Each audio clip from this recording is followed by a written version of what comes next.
Welcome to Let Me Fix This. Enjoy the video. In this video, I will show how to make a chicken biryani. To begin, marinate 1 kilogram of chicken pieces with plain yogurt, ginger garlic paste, and your favorite biryani spice mix. Ensure the chicken is well coated. Let this mixture rest for at least 30 minutes, allowing the flavors to deeply penetrate the meat. This step is crucial for a tender and flavorful biryani. Next, let's prepare the basmati rice. Soak 500 grams of basmati rice in water for about 30 minutes.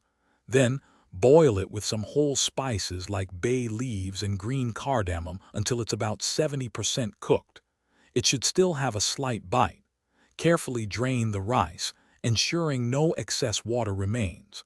This partial cooking prevents the rice from becoming mushy later. Now for the layering. In a heavy-bottomed pot, spread a layer of the marinated chicken.